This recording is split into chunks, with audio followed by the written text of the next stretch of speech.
반갑습니다. 저는 방배동에서 조그만 GF 소아과라는 소아과를 위장사업체로 운영하고 있는 김우성이라고 합니다. 오늘 만나 뵙게 돼서 감사합니다. 네. 어느 날 한 2달 전인가 갑자기 이제 신철호 대표한테 전화가 왔습니다. 이런 세미나를 하겠다고. 그래서 뭐 좋다고 얘기를 하고 세미나 준비를 막 하시는데 이제 사전 미팅을 하면서 제가 그냥 아이디어로 기왕 할 거면 그냥 좀 이렇게 재밌게 한번 해보면 안 될까라고 얘기했더니 아주 흔쾌히 성 원장님이랑 신 대표님이 그걸 받아주셔서 이렇게 세계 최초로 드레스 코드가 있고 반말로 진행하는 강제 기부 토크 콘서트를 하게 되었습니다. 아주 영광이라고 생각하고요. 제가 뭘 말씀을 드릴까 하고 고민을 하다가 저는 이제 사람에 대해서 좀 말씀을 좀 드리고 싶다라는 말씀을 드렸고 또 그것도 허락해 주셔서 오늘 그 이야기를 하려고 합니다. 병원을 경영하는 이제 경영자들은 원장들은 대부분 이제 의과대학이던 치과대학에서 이렇게 공부를 하고 아주 등 떠밀려서 이렇게 개원가로 나오게 되죠. 근데 우리는 어쨌든 어쩌다 보니까 어느 날 갑자기 원장이 되어 있는 겁니다. 개업을 딱 하고 나서. 근데 직원을 뽑기 시작을 하죠. 자기 혼자는 못하니까. 그래서 아는 원장이 돼버리는 거죠. 그래서 어쩌다 아는 원장들이 있고 그 밑에서 이제 여러 멤버들이 같이 일을 하게 되죠. 굉장히 처음에는 의욕적으로 모든 원장님들이 시작을 합니다. 그래, 이 동네를 싹 쓸어버리겠어. 뭐 이런 굳은 결심을 하고 시작을 하죠. 근데 시작하고 3개월 만에 대부분 나는 너무 능력이 부족한가 봐 이런 고민에 빠지면서 좌절하게 되는 게 거의 대부분의 개원가의 이게 진행인 것 같아요. 옛날에는 안 그랬죠. 옛날에는 개원만 하면 대박이 나던 시절이 분명히 있었습니다. 소아과도 그랬고 치과도 그랬을 거라고 믿습니다. 근데 요즘은 당연히 그렇게 되지 않죠. 예. 모든 원장님들은 그 개원을 하게 되면 개원하기 전에 꿈이 다 있습니다. 원장님뿐만 아니라 그 개원의 한 병원에 취직하는 직원들도 어느 정도의 꿈은 있습니다. 꿈의 이제 사이즈가 좀 다르고 종류가 다를 뿐이지 꿈이 다 있지 않습니까?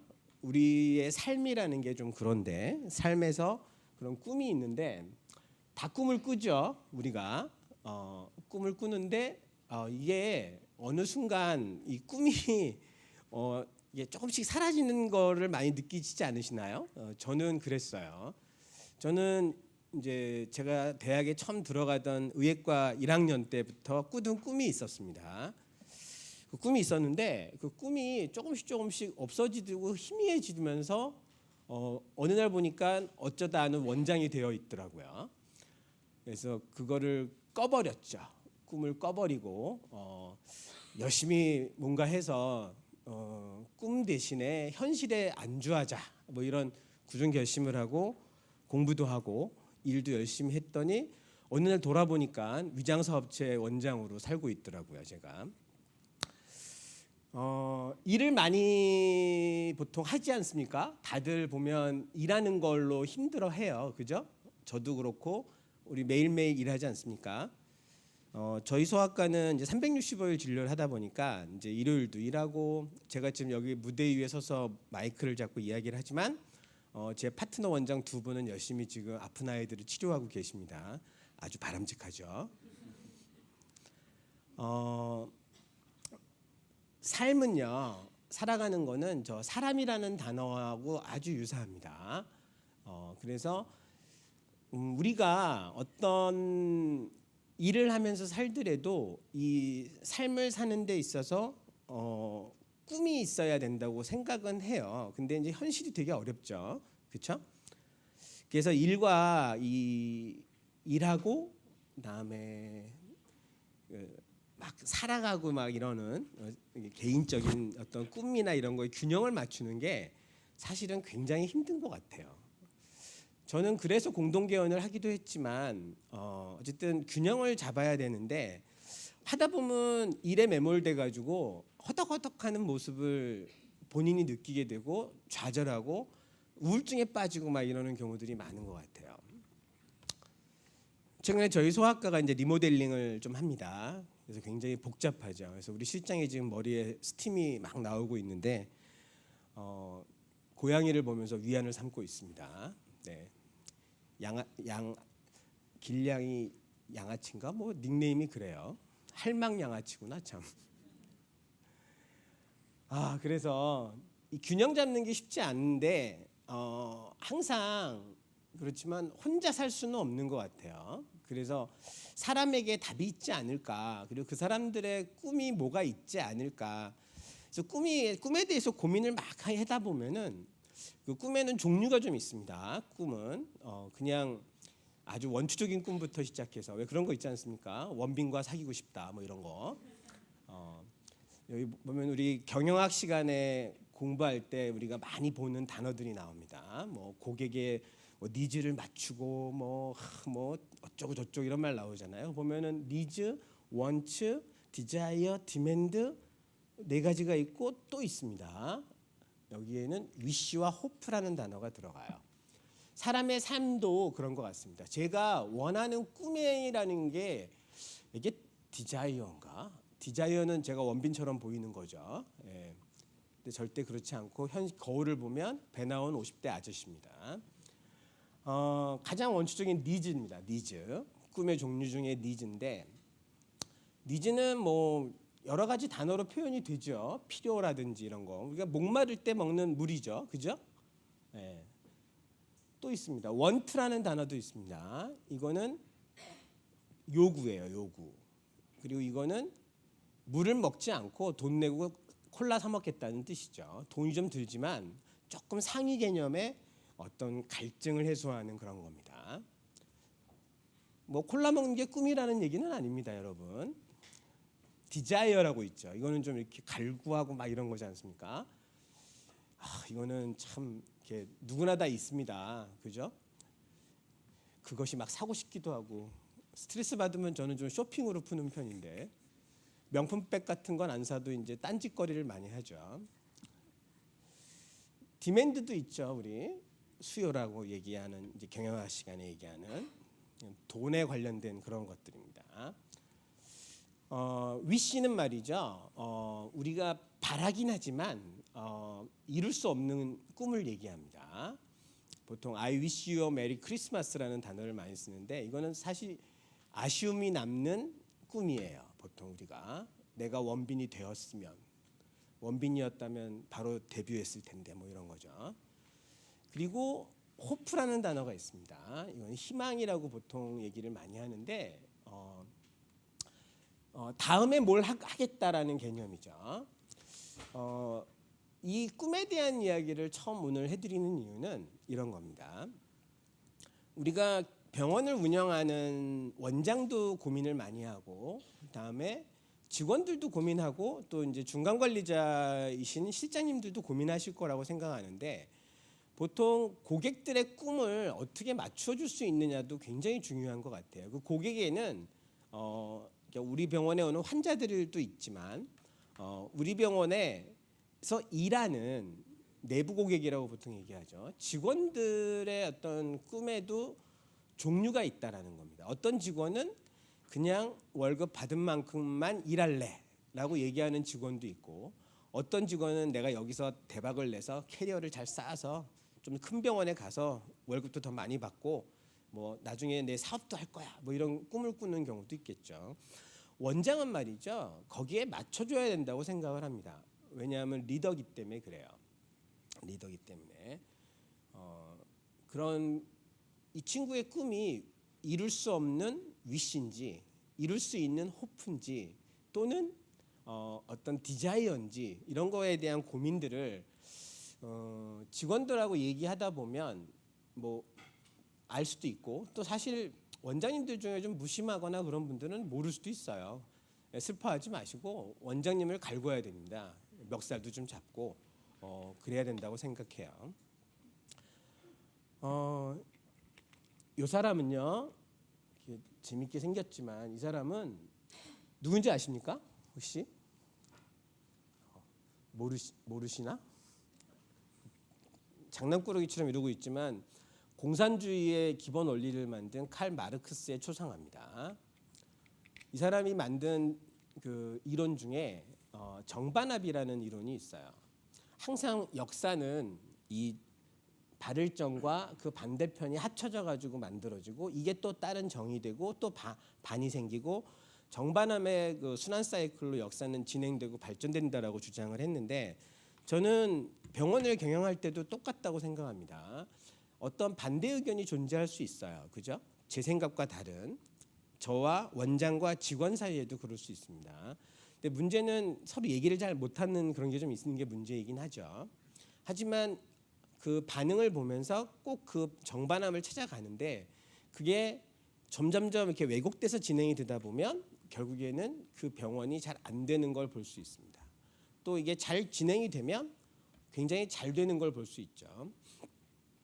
톨스토이의 그 안나 카레니나라는 소설이 있습니다. 그 소설에 보면은 행복한 가정은 공통점이 많다고 되어 있고 불행한 가정은 너무너무 많은 이유가 거기에 붙어 있다고 되어 있어요. 병원도 똑같은 것 같아요.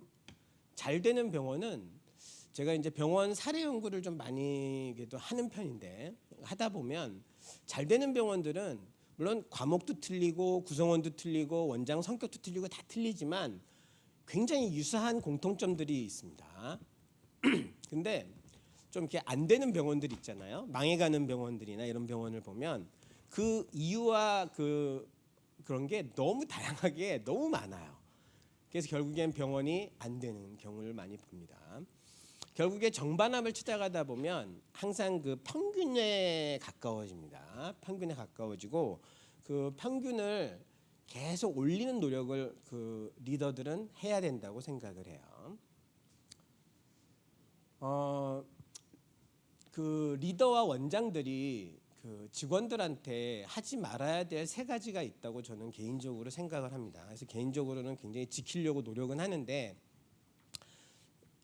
이제 저도 사람인지라 잘 안 되는 경우도 물론 있어요. 예, 안 되는 경우도 있는데 이 세 가지를 하면 안 됩니다. 보통 주인 의식을 갖자 뭐 이런 얘기 많이 하거든요. 그다음에 가족 같은 병원이나 뭐 그런 가족같이 살자 우리 열심히 하자 뭐 이런 얘기도 하고 또 굉장히 뭐 친절하게 우리 환자들한테 해야 돼. 친절 교육도 많이 받아야 되고 그죠? 예.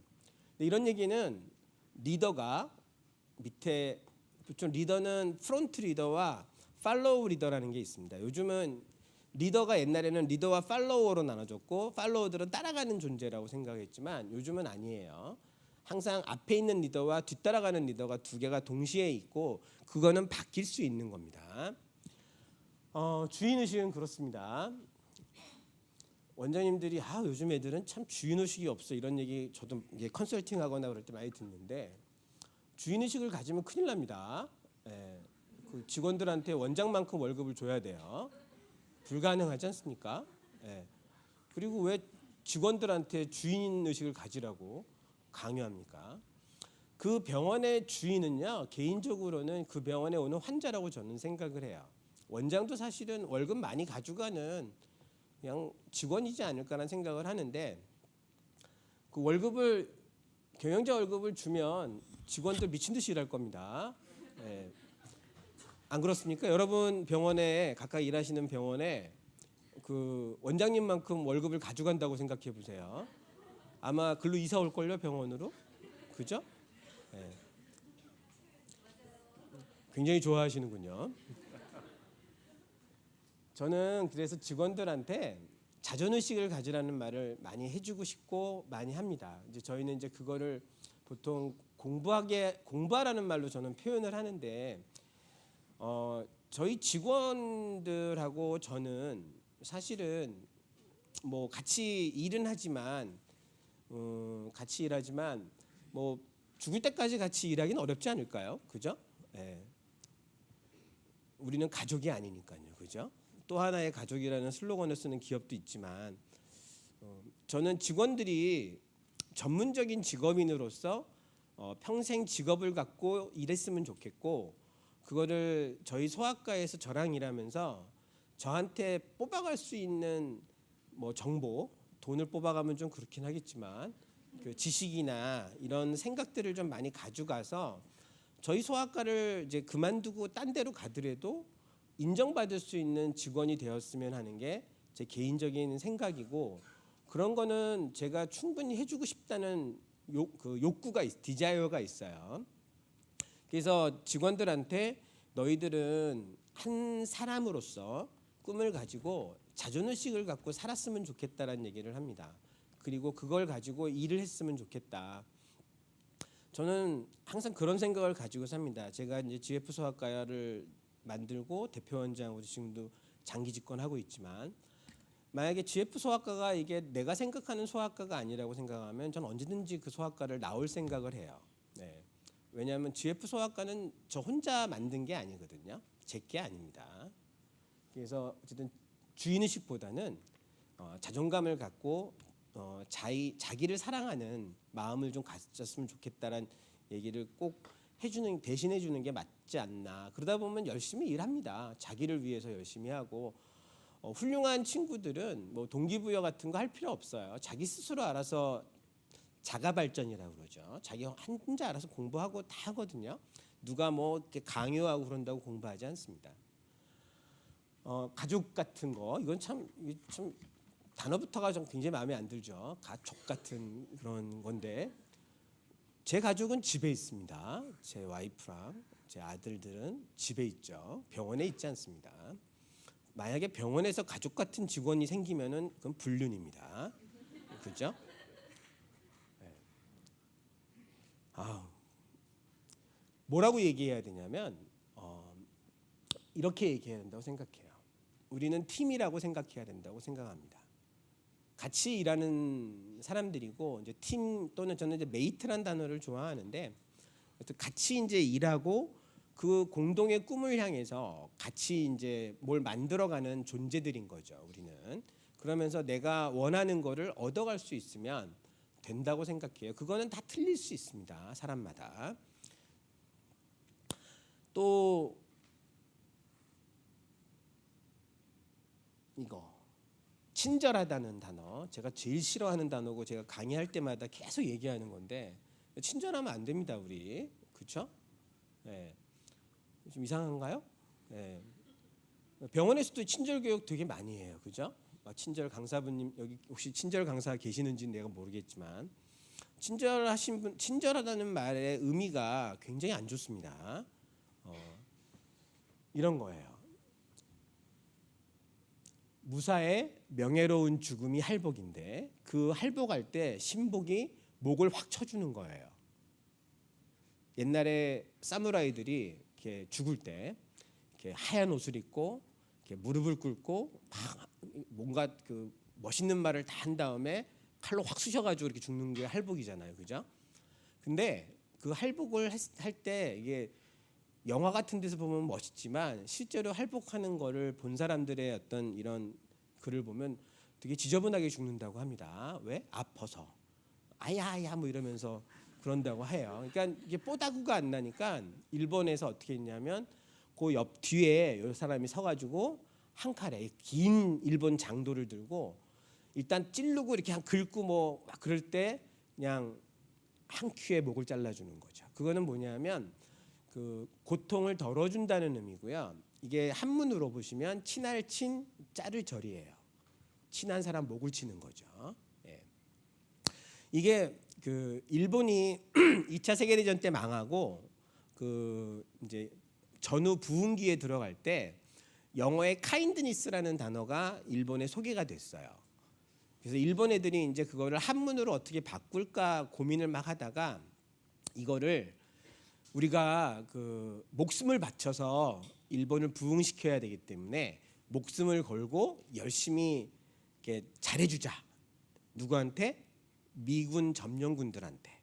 그래서 돈을 벌자. 일본어로 이쇼칸메이라고 합니다. 목숨을 걸고 일평생 하는 걸 말하는데, 그런 의미에서 이 친절이란 단어가 한문으로 바뀌었고요. 이게 우리나라에 들어온 거는 1970년대 말에 롯데백화점이 그 명동에 오픈을 했어요. 오픈하면서 롯데백화점이 내세운 게 친절이었습니다. 그리고 그게 우리나라 90년대 초반에 치과계로 들어와요. 그래서 친절 뭐 교육 무슨 아카데미 이런 걸 많이 해서 병원에서 친절을 강요하는 현상들이 벌어지게 되죠. 근데 그게 뭐 좋은 거 아니냐, 고객들한테 친절하게 하면 좋은 거 아닌가라고 생각하실지 모르지만 일반적으로 이제 우리가 마케팅이나 이런 걸 공부해 보면 일반적인 어떤 상품을 판매하고 이러는 거랑은 좀 틀립니다. 물론 이제 의료 서비스도 3차 산업이고 서비스 산업인 건 맞습니다. 그렇지만 그냥 우리가 뭐 은행이나 백화점에서 물건을 팔면서 하는 그런 서비스하고는 조금 다른 면들이 의료 산업에는 있죠. 환자가 고통이 있다라는 거, 그리고 그 고통을 해결해 줘야 된다는 차이가 있습니다. 좀 절박한 차이인 거죠. 그래서 사실은 너무 친절을 강요하다 보니까 이제 온갖 인구 그 분포상에 보면 10%가 또라이들이 있거든요.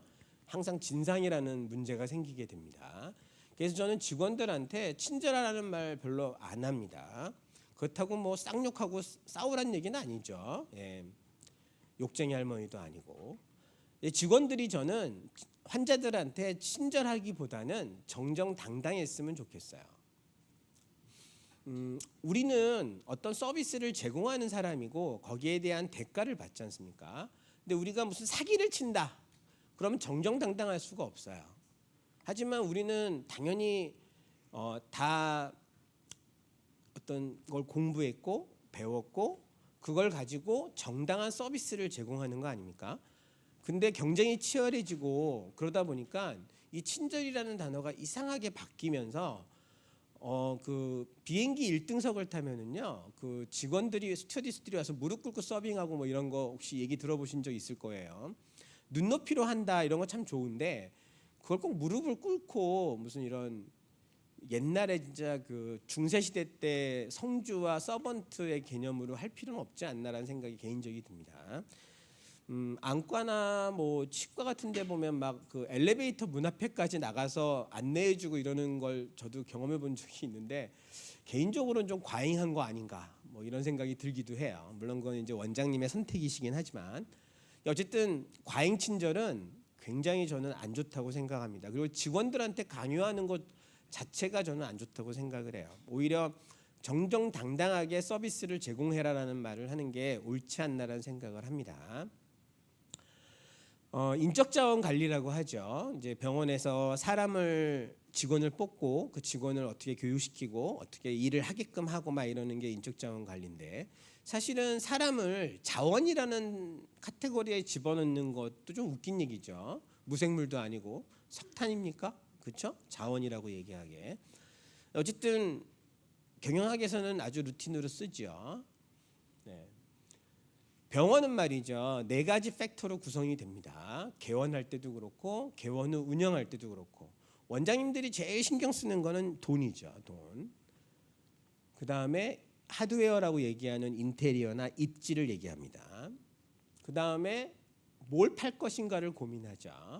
맨 마지막에 사람을 고민해요. 근데 모든 의사분들이 은행에서 얼마 땡길 수 있나, 그다음에 어디다 입지해서 병원을 지을까, 그리고 어떤 상품을 팔까 고민하고 거기에 맞게 사람을 세팅하는데 이러한 과정이 굉장히 잘못된 겁니다. 사실은 어떠한 비즈니스든지 간에 벤처 사업 같은 거를 예를 들어 볼까요? 그러면 그런 경우는 대부분 사람을 먼저 뽑아요. 아니면 사람들끼리 마음이 맞죠. 그 다음에 그 사람들이 어떤 상품을 팔 건지를 고민하고 그게 돈이 되겠다 싶으면 입지를 해서 생산을 하는데 필요한 돈을 은행에서 땡기죠. 보통 그렇게 진행되는 게 맞습니다. 빌 게이츠나 뭐 이런 사람들이 돈부터 생각하고 게레지에서 창업을 했겠습니까? 그렇지 않습니다.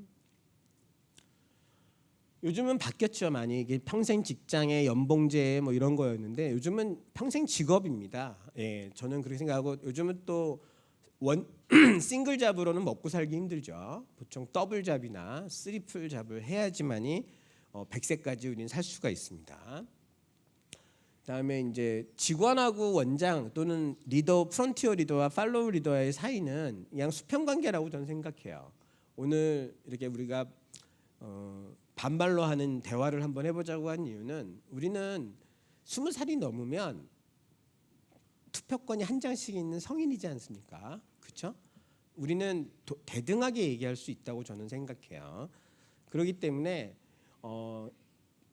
이런 패러다임들이 바뀌고 있는데 참 이게 그 관습적이라는 그거에 의해서 참 깨기가 어려운 것 같아요. 삼성전자가 뭐 부장님 뭐 이런 거 다 없앤다고 무슨 싫어한다고 얼마 전에 뉴스에서 봤는데 궁금해요. 진짜 현장에 가서 보고 싶어요. 그 사람들끼리 전무님 이렇게 안 하고 뭐 우성 씨 뭐 이렇게 얘기하는지. 네.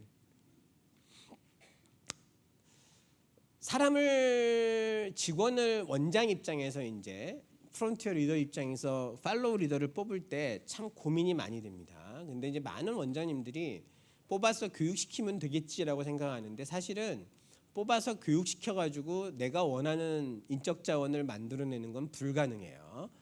석탄을 한번 캐면 그 석탄이 석탄이지 그게 다이아몬드가 되진 않지 않습니까? 그러니까 뽑는 게 굉장히 중요하다는 의미가 있고요. 사실 요즘 뽑기도 어렵지 않습니까? 그렇죠? 직원 뽑는 거 굉장히 힘들어요. 특히 지방에 있는 병원들 보면은 아주 어렵고 그 병원들도 똑같습니다. 그 뭐 간호등급제 이런 것 때문에 뭐 되게 어려워요. 근데 직원을 뽑는 거를 비용으로 볼 거냐, 투자로 볼 거냐라는 관점을 좀 꼭 이해할 필요가 있지 않나라는 생각이 듭니다. 그 비용으로 생각을 하면은 뽑기가 싫어집니다. 그렇죠? 네, 이거 돈 많이 나가는데 막 이런 생각 많이 하는데 뽑을 수만 있다면 뽑아서 여유 있게 뽑아서 그걸 투자라고 생각하는 게 사실은 맞다고 봐요. 왜냐하면 사람이라는 거는 왜 정말 제가 너무너무 사랑했던 여자랑 결혼을 했지만 이혼할 수도 있지 않습니까? 그죠? 직원도 똑같은 것 같아요. 너무 애정하던 직원이 있었는데 직원이 뭐 여러 가지 이유 때문에 떠날 수 있는 겁니다. 또 떠나야 돼요. 안 떠나면 불륜이죠. 네. 어쨌든 그러한 인력 채용 문제가 생기고 이게 비용을 많이 발생하고 결국엔 이건 비용을 발생하는 거를 전략적으로 투자해가지고 커버하는 게 맞다고 저는 생각을 해요. 의사는요, 이 사는 사람이에요. 그러니까 바이라는 돈 주고 사는 직종입니다. 페이닥터라고 보통 얘기하죠. 이게 똑같은 게 뭐냐면 프로야구 선수입니다. 4할 때 타자는 고액을 주고 스카우트해오는 직군이에요. 의사는. 근데 우리 병원에서 일하는 간호사나 뭐 기사나 영양사나 코디네이터나 실장이나 이런 인력 집단은 빌드업 직군입니다. 그러니까 원장님이 이런 직책들은 이렇게 인큐베이팅을 해야 돼요. 근데 이제 많은 원장님들이 능력이 뛰어난 직원을 싸게 쓰려고 하니까 갭이 생기고 문제가 생기는 거죠. 또 직원들은 자기들이 굉장히 능력이 있다고 보통 착각하면서 지원을 해요. 원장이 볼 때는 절대 그렇지가 않은데, 그러니까 결국에는 정반합이 어느 정도 맞아야 되고 그 합이 맞는 순간 그 병원의 시너지는 납니다. 나머지 직군들은 이제 유지하거나 계약하는 직군들인데 의사를 인큐베이팅하는 건 정말 어렵습니다. 네, 불가능하죠. 제가 볼 땐 그래요. 또 직원들이 자꾸 그만두는 것 때문에 고민하시는 분들이 많아요. 그리고 이제 사실은 1차 의료기관이라고 우리가 얘기하는 그 2차 의료기관들은 이게 월급을 대학병원만큼 줄 수가 없지 않습니까? 예, 그러다 보니까 원장님들도 맨날 미안해하고 그다음에 직원들도 불만스럽죠. 근데 그 인재 유지 요인이라는 그런 논문을 보면요, 사실은 이 경력의 성장과 학습 개발이라는 게 1번이에요. 항상. 그러니까 내가 조금 성장하겠다라는 욕구들이 있는 게 제일 크다는 의미이죠. 물론 저도 직원들을 뽑아서 같이 일을 막 하다 보면 절대 성장하고 싶어 하지 않는 직원들이 있습니다. 네, 있어요. 집순이들 뭐 이런 친구들 있지 않습니까? 병원집, 술집 뭐 이런 친구들이 있는데 절대 뭐 공부하거나 이런 걸 싫어하고 막 이런 직원들이 있어요. 그런 친구들은 또 거기에 맞는 그 친구들의 꿈이 있는 겁니다. 그게 나쁜 건 아니죠. 다른 거일 뿐이에요. 그리고 물론 공정한 보상과 복리후생도 중요하지만 이게 순서가 이렇게 된다는 거죠. 중요도에 따른 거죠. 저는 그래서 여기에 1번부터 9번까지 맞춰서 병원을 많이 운영을 하려고 노력을 했어요. 왜냐하면 제가 소아과다 보니까 대학병원만큼 월급을 줄 수가 없어서 그렇게 주게 되면 이제 그 주인의식을 가지라고 제가 강요를 해야 되잖아요. 그렇죠? 동기부여도 그렇습니다.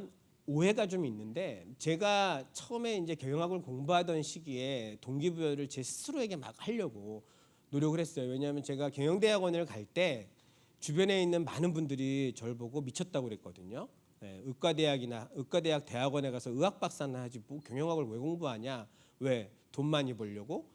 그렇지 않습니다. 돈을 오히려 못 벌죠. 은행에 부채가 아직도 있습니다. 저는. 근데 이 동기부여가 된 직원이 더 생산적일 거라고 생각했는데 그렇지 않습니다. 동기부여는 그야말로 이니시에이션만 하는 거예요.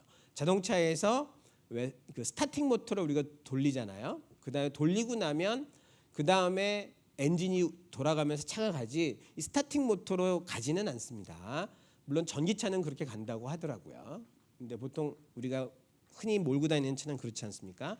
그래서 동기부여된 직원은 더 생산적이지 않습니다. 왜냐하면 성과라는 거는 동기가 보다는 이런 여러 가지가 상황 요인에 의거해서 성과가 만들어지는 거지 동기부여 때문에 성과가 만들어지진 않아요. 그래서 보면 직원들하고 일하다 보면 아우 쟤는 왜 이렇게 애가 팀이하고 뭐 일을 안 하려고 그러고 막 그럴까 뭐 이런 생각하는 경우가 있는데 그거는 그 친구의 캐릭터라고 이해해 주시는 게 맞다는 거죠. 또 어떤 사람은 동기부여가 잘 되고 안 된다고 생각하는데 이것도 역시 똑같습니다. 저희 병원에 폐닥터 한 분이 계셨는데 굉장히 동기부여가 안 되시는 분이었어요. 그래서 저는 개인적으로 이 사람은 좀 이렇게 액티브하게 일을 안 하려고 생각하는 분인가 보다 그랬는데 제가 거금을 들여서 서비스 디자인 교육을 했는데 너무 열성적으로 그 교육을 받으시는 거예요. 그래서 내가 또 잘못 생각했구나. 이게 케이스 바이 케이스인데 너무 쉽게 사람을 평가했구나라고 반성했던 적이 있었습니다. 또 대량 생산이 가능하다라고 생각한 적도 있습니다. 그래서 직원들한테 인센티브를 그냥 팍팍 때리면 직원들이 열심히 일하겠지라고 생각했었는데 해보니까 그렇지 않더라고요. 한 번, 두 번은 그게 효과적인데 세 번, 네 번 되니까 그게 이제 당연시되는 그런 일들이 벌어져요. 그래서 인센티브는 별로 좋은 게 아니구나라고 또 한 번 깨닫게 됐죠. 또 월급을 많이 주면 이게 윤활유 역할을 한다고 생각을 하죠. 근데 물론 중요해요. 굉장히 중요한 요소죠. 사람이 일을 하고 거기에 대한 월급을 받는다는 거는 굉장히 중요한데 월급을 그럼 많이 주면 그만큼 성과가 많이 나느냐 그건 또 아닌 것 같다라는 얘기를 드리고 있는 겁니다. 세 가지죠. 공정하게 해야 되고 또 가치 있는 목표를 설정을 해야 돼요. 병원도 그렇고 각각 개개인의 목표도 좀 있는 거죠. 그래서 직원들한테 가끔씩 물어봅니다. 너 뭐 하고 싶냐라는 걸 물어보고 그걸 할 수 있게끔 도와주는 게 리더의 역할이 아닌가라는 생각을 개인적으로는 해요. 그리고 그걸 도와줄 수 있는 게 또 거기에 따른 이제 구체적인 피드백이라든지 매력적인 보상을 해주는 거 이런 건데 그 직원들하고 일하다 보면 이제 저희는 소아과라서 여직원들이 많습니다. 여직원들이 이제 같이 일하다 보면 저도 가끔 다운되고 막 디프레스 되지만 직원들도 그럴 수 있지 않습니까? 그런 경우에 그거를 어떻게 그러면은 도와줄 것이냐, 지켜만 볼 것, 가만히 지켜보는 게 나을 것이냐, 아니면 좀 적극적으로 컨선해서 도와줄 것이냐를 그 리더들은 꼭 고민을 해야 되는 부분이라고 생각을 해요. 물론 이게 이제 나이를 먹고 그러면은 적극적으로 안 하게 됩니다. 그게 왜 그러냐면 관성이라는 게 좀 있거든요. 알아서 잘하겠지 뭐 이렇게 믿어버리게 되고 귀찮아하게 되고 그러는 것 같아요. 저도 요즘 한 최근 1, 2년 사이에 그런 것 같은데 이번에 이제 이번 강의 준비하면서 좀 많이 반성을 했습니다. 그래서 제 리더십이 뭘까 고민 많이 했는데 박지성 선수입니다. 그렇죠? 이 친구가 그 대학교 다닐 때까지요. 굉장히 유명하지 않은 선수였습니다. 굉장히 유명하지 않은 그냥 뭐 명지대 축구팀의 그냥 선수였죠. 한 번도 두각을 나타낸 적이 없는. 근데 히딩크라는 감독이랑 만나면서 어떻게 됐습니까? 우리가 다 아는 맨체스터 유나이티드에서 굉장히 활약을 많이 했죠. 근데 정말 아쉽게도 일찍 은퇴를 했어요. 그죠? 왜? 무릎이나 이런 게 다 망가져서 그렇게 됐다고 해요. 왜 망가졌냐면 초중고 대학 다니면서 그렇게 얻어맞았답니다. 그리고 훈련을 굉장히 고통스럽게 받고, 옛날에는 우리가 이제 카리스마 리더십이라고 그러죠. 그런 리더들의 어떤 게 많이 있었고 그게 정당화됐던 시절이 있었어요. 군사 독재 시절이었죠. 근데 제가 소아과를 한 이유는 사실 저는 소아과는 여자 선생님들이 많거든요. 선배님들 중에 윗년차 중에 소아과는 얻어맞진 않겠지 이래가지고 전 소아과를 했는데 저는 옥상에 2번 올라가서 빠따 2번 맞았어요. 1년차 때. 전 적게 맞은 거죠. 성형외과, 뭐 정형외과, 신경외과 이런 데는 매일매일 맞았는데 저는 소아과를 택한 덕분에 2번밖에 안 맞았습니다. 물론 요즘은 그런 일이 없을 거라고 생각해요. 네. 근데 옛날에 우리 병원에서 일을 해보면 원장님들이 보면 카리스마 리더십을 되게 좋아해요. 왜냐하면 말 한마디로 딱딱딱 움직이고 그거의 이론적 베이스는 환자를 위해서라는 그 껍데기를 쓰고 있죠. 굉장히 잘못된 거라고 개인적으로는 생각해요.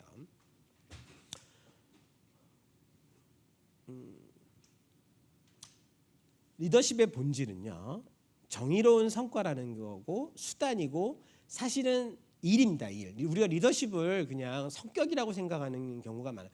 나는 리더십이 좋아. 뭐 저 사람은 사람이 리더십이 훌륭해. 뭐 이런 얘기를 하지만 피터 드러커 할아버지께서 말씀하셨어요. 데피니션을 리더십은 일이다. 일. 우리가 매일 하는 일의 한 부분이라고 얘기를 하셨습니다. 보시면 요 사람 뭐 아는 분도 얼굴 아는 분도 계시고 처음 보는 얼굴도 있고 그러신 것 같죠? 예. 여러분들이 다 아는 아주 훌륭한 리더들입니다. 이런 사람들이에요. 모택동이고요, 히틀러고요, 스탈린입니다. 이 사람은 뭐 아시는 이런 사람이죠. 이 사람들이 왜 훌륭한 리더십을 뽐냈냐면 공통점이 있죠. 전쟁을 일으켜서 그 많은 사람들을 전쟁터에서 죽게 만들고 죽어가면서도 반자이를 외치고 만세를 외치고 죽게 할 만큼 그 사람들에게 굉장한 리더십을 보여준 거예요. 사실은. 근데 어떻습니까? 정의롭지는 않죠. 그죠? 네. 이 사람들의 반대편에 있던 사람들은 그럼 정의로웠을까요? 그렇지 않다고 저는 생각합니다. 어쨌든 간에 이 사람들과 싸웠던 처칠이라든지 뭐 미국의 루즈벨트 대통령 이런 사람들은 원하진 않았지만 어쨌든 전쟁을 같이 했고 사람이 죽어나가고 이런 일들이 있었잖아요. 결국엔 본질은 성과와 이 정의롭다는 성과는 이 사람들도 냈어요. 사실은 망했지만 정의로웠는지가 중요하고 정의로운 일을 할 수 있었는지 그다음에 하나의 수단으로서 제대로 일을 했는지가 중요한 거죠. 그래서 리더십은 일이다라고 말씀하셨고 리더십은 책임이라고 얘기를 했어요. 그다음에 후계자 양성이 중요하다라고 되어 있고 효과적인 리더십을 발휘하려면 신뢰를 확보해야 된다라는 말을 했습니다. 이 네 가지가 이 피터 드러커 할아버지께서 말씀하신 하나의 리더십에 대한 데피니션이라고 보시면 돼요. 뭐 그럼 나는 리더십이 좋을까 이런 고민 많이 합니다. 사실은. 네. 어떨 때는 좋은 것 같기도 하고 어떨 때는 소아과다 보니까 소심하고 쪼잔한 것 같기도 하고 그래요. 역량이 이제 어떤 역량을 내가 갖춰야 될까라는 고민들을 하죠. 그래서 리더십을 이제 좀 좋게 해야지 직원들이 존경하고 따르고 막 그러면서 조직이 잘 돌아가니까. 그래서 이 리더십은 전략가적인 거, 혁신가적인 거, 인재 육성가적인 게 여러 가지가 필요합니다. 사실은. 그래서 어떤 비즈니스를 시작하고 병원을 개원했을 때 그 단계별로 필요한 리더십이 조금 틀리긴 해요. 초기에는 이 모험적 벤처형이라고 얘기하는 일종의 좀 약간 카리스마적인 게 필요하기도 한다고 저는 생각을 합니다. 왜냐하면 그렇지 않으면 일이 계속 늘어지기 때문에 그래요. 그다음에 좀 올라가서 어느 정도 되면은 이제 관리를 잘해야 되고, 이게 정점을 찍는 순간 그러면 다음 단계로 어떻게 가야 될 건지를 고민하면서 어디를 잘라내야 될 건지 고민해야 되고, 그게 딱 정해지면 과감하게 잘라야 됩니다. 그래서 혁신형의 리더십이 필요한 거죠.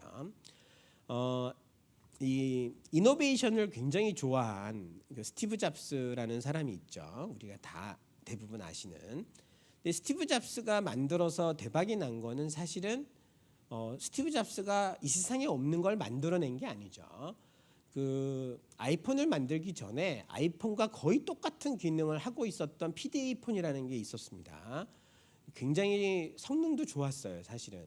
근데 문제는 그게 편리하지 않았다는 게 문제였고, 이 스티브 잡스는 기존의 PDA 폰을 다 부정하고 새로 만들자. 왜? 어떻게? 편하게 단추 하나만 넣고 만들자라고 얘기해서 만들어낸 게 아이폰이고, 결국에 그게 마켓에 적중해서 대박이 난 거죠. 뭐 스티브 잡스가 그럼 다 성공했을까요? 그렇지 않습니다. 이게 쫓겨나기도 했지 않습니까? 그 전기를 읽어보시면 자기가 데리고 온 사장, 자기가 이 사람을 사장으로 데리고 왔는데 이 사장이 딱 보니까 스티브 잡스가 있으면 애플이 망할 것 같아요. 그래서 이사회를 열어서 스티브 잡스를 쫓아내버렸어요. 그리고 애플이 가다가 역시 더 망해가니까 다시 잡스를 불러들이죠. 예. 그래서 이 이노베이션형으로 그냥 확 했죠. 병원으로 이제 그걸 대비해서 얘기해 보면 이렇습니다. 이 처음에 개원해서 이게 막 이렇게 시작하는 1단계, 원장이 30대 보통 개원을 하는데, 그때는 뭐 이런 서비스를 어떻게 할 거냐, 뭐 상품을 어떻게 개발할 거냐, 뭐 이런 것들로 고민하는데, 이게 성장하다 보면 약간 평평해지고 그러다 보면 이게 약간 떨어지게 돼요. 그 마켓에서. 그러면 거기서 한번 워핑을 해야 됩니다. 그럴 때 필요한 건 뭐냐면 전문성이에요. 그래서 병원의 어떤 전문적인 거를 더 강화시키고 이러면서 가고, 거기에 더 확실한 어떤 차별화된 경쟁력을 가지고 시장을 장악해가는 그런 걸 만들어내야지 한번 워핑을 합니다. 근데 그것도 한번 정체가 분명히 언젠가 와요. 보통 이제 40대 후반 이 정도에 오죠. 그럼 여기서 한 번 더 이렇게 워핑을 하려면 뭐가 필요하냐면 이런 게 아니고요. 리더십이 필요합니다. 그래서 고지가 저기다라고 하면서 끌고 가야 됩니다. 방법이 없죠. 그래서 리더십이 중요합니다. 저희 소아과는 그래서 제가 좀 다른 1차 의료기관하고 다른 몇 가지가 있는데, 저희는 그 휴가가 1년에 4주를 보내줍니다. 굉장히 그 길죠. 예. 그리고 이제 올해 말부터는 좀 다른 걸 더 추가할 계획을 제가 갖고 있는데, 다른 원장들이 반대할지 안 할지 그건 모르겠습니다. 근데 어쨌든 휴가도 제공하고요. 무슨 대학원을 가거나 대학을 가면 지원금도 줘요. 그리고 제 캐릭터상 제가 술을 잘 못 먹어서 이렇게 술 먹고 이러는 회식을 많이 안 합니다. 이거 저희 직원들은 회식하러 가면 무서워요. 막 고깃집에 가면 한 100만 원 넘게 먹죠, 우리가. 항상 그 돈으로 딴 걸 하자 이래가지고 합니다. 그 직원들하고의 커뮤니케이션은 그 좀 긴 내용들은 이렇게 인트라넷에서 하고요. 이제 빨리빨리 그 이제 얘기하고 결정해야 될 거는 단톡방을 열어가지고 여러 개의 단톡방이 있습니다. 제가 관여하고 있는 건 4개인데 저를 빼고 직원들끼리만 하는 단톡방도 있어요. GF 소나과 대나무숲 같은 것도 있다고 해요. 못 들어가 봅니다. 들어가 보고 싶은데 안 들여보내주더라고요. 그리고 이제 이런 런닝걸 회식 같은 것도 하고요. 저는 이 회식을 진행하면서 저희 직원들이 고깃집에 가서 밥을 먹으면 막 고기 엄청 먹거든요. 근데 저는 참 저희 직원들이 옷 사러 다니는데 그렇게 시간을 할애하는 걸 보면서 내가 잘못 생각했구나 하는 걸 많이 깨달았습니다. 밥도 안 먹고 쇼핑을 하더라고요, 직원들이. 두 팀으로 나눠서 이렇게 두 타에다 갖다 풀어놨더니 아주 미친 듯이 쇼핑을 하더라고요. 뭐 찜질방에서도 하고요. 이건 사진이 좀 제가 위로 늘려서 배가 이렇게 나와 보이는 겁니다.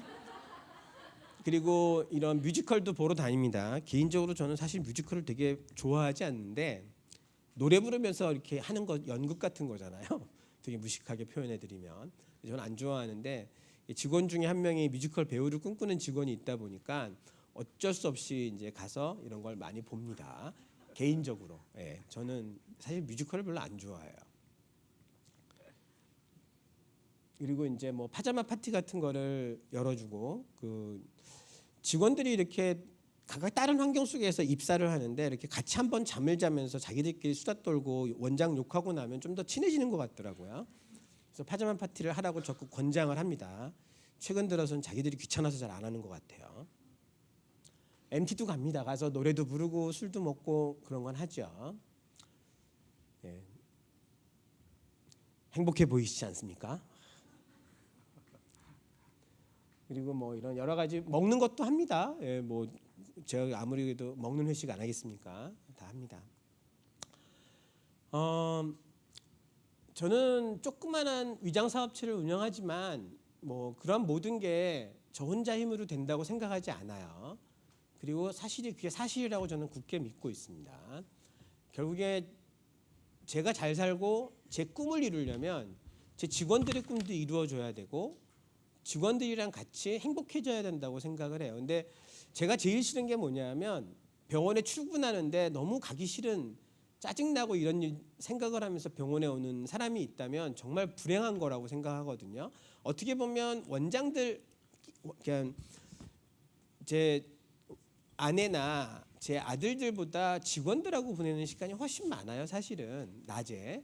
근데 그 직원들이 나랑 같이 일하면서 불행하다면 그거는 뭔가 잘못된 거죠. 그리고 그 직원들이랑 내가 열심히 어떤 일을 할 때 제 꿈도 이루어지는 게 아닐까라는 생각을 합니다. 그래서 모든 비즈니스의 시작과 끝은 사람이 아닐까라는 생각을 해요. 그래서 한동안은 그런 생각을 좀 이렇게 임파워먼트하고 떠넘겨 버렸는데 제가 이번에 강의 준비하면서 개인적으로도 많이 반성했던 내용입니다. 오늘 제가 드릴 말씀은 여기까지고요. 예, 강의는 존댓말로 했습니다. 이제 앞으로는 우리가 반말로 한번 쌍욕하지는 말고 이야기를 좀 한번 해봤으면 좋겠어요. 예, 제 강의는 여기까지입니다. 감사합니다.